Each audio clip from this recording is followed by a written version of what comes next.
Hey guys, what's up? Welcome back to iTutorTherapy, back with another video, and this is teacher Adele.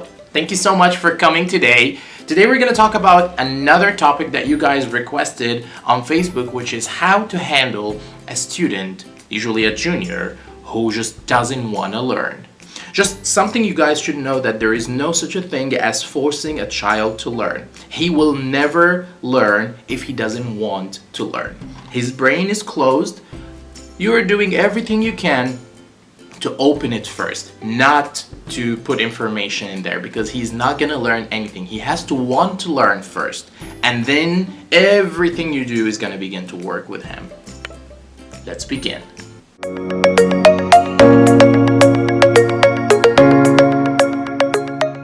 The first tip is actually you have to know your audience. You have to know who you are talking to.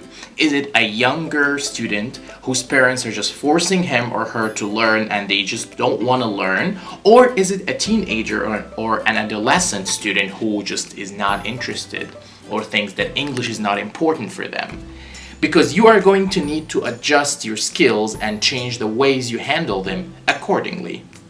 Now, for the second tip, after you actually figured out which one of those two types you are dealing with, you need to adjust your teaching style accordingly. You need to take interest in their interests and need to try to adapt your teaching style with them. So the way I usually do it is, if it was a teenager, I see what they like. I just put a white block on the materials and just ask him, what do you like to do in your free time? Okay, tell me, what do you like to eat? What do you not like to eat? And after I get to know them a little bit, I can use this information and direct the lesson to go in that direction. For example, if I'm teaching a grammar rule about the past simple tense, then I ask him, tell me, what did you eat yesterday? And then he will start to say, I eat, and then I correct him, no, say, I ate, and then he will tell me what he ate. So you take interest in their interests, you talk about things from their personal lives, and then you apply what we want to teach them to it. A lot of students have different learning techniques and learning styles. So a lot of students are going to respond to the visual learning, where you show them a picture and then you talk to them about it. Other students will respond more to the auditory learning, which is you talk to them and you explain something to them, and they're actually better at understanding it when you say something to them, and that is assuming they are at the right level that you can talk to them. A third type of student will actually respond more or understand better when he reads something. However, that most students are going to respond to a combination of all of these together. And you should try different learning styles and learning techniques with those students who are not interested, combining that with tip number one, which is taking interest in their interests. And together, this is going to be very, very, very useful for you, and can help him start to learn something and actually make things interesting for him.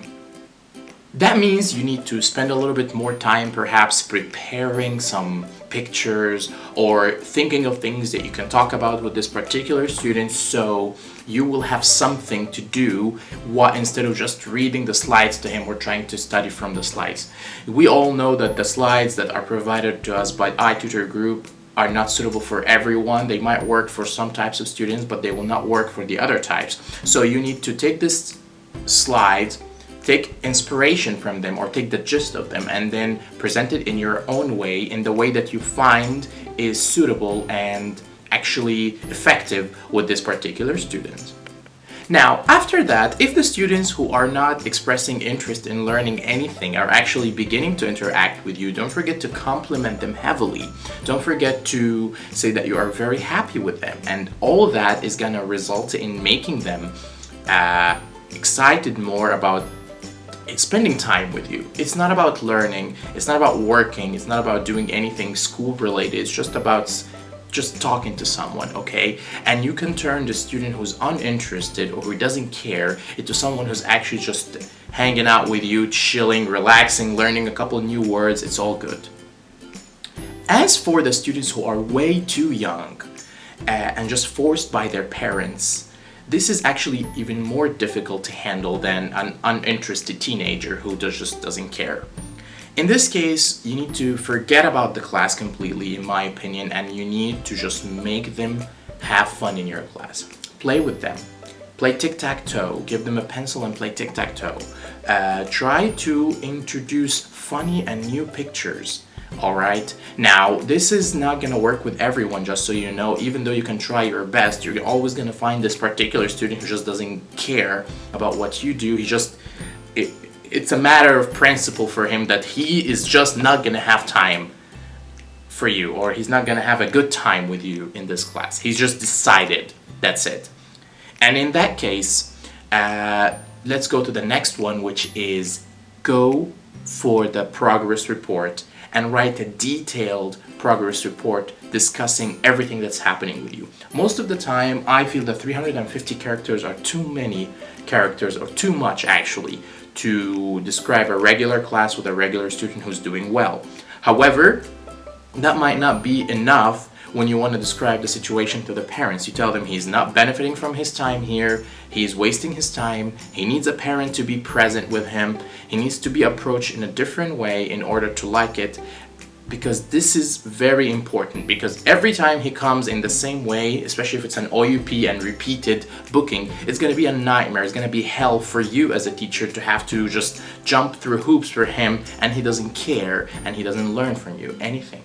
Relying on filling the progress report alone might not get you very far, because most of the time parents will not see it immediately before the next class. So I recommend that if you have a very hard situation or a very hopeless case where the student does not respond to anything you do, is you go ahead and you message the teacher support or the quality team, so they will actually reach out to the parents and tell them to check out your recommendations in the progress report and inform them of the situation. Most of the time, a lot of these kids who don't want to learn, they might be reluctant when they are alone, but when a parent is present next to them and actually trying to help them, they might be trying. They might be scared a little bit from their parent, but at the same time they are gonna try, and when they give you a chance and actually they begin to listen to you, they will see how much of a fun teacher you are and how amazing you are, and they're gonna begin to like it. And that's it, guys. Thank you so much for watching. I hope this advice will help some of you to get over these classes that are usually very, very hard, are like teacher traps and can get you low ratings very easily. And just so you know, never give up. There's a million things you can try to do, and then in the end, something is bound to work. Thank you so much for watching. Hope to see you next time. Please don't forget to like and subscribe. And like I always say, Sunday, Tuesday, and Thursday, I put out new videos for you guys. Thank you to all of you who subscribed and liked my videos, and see you next time.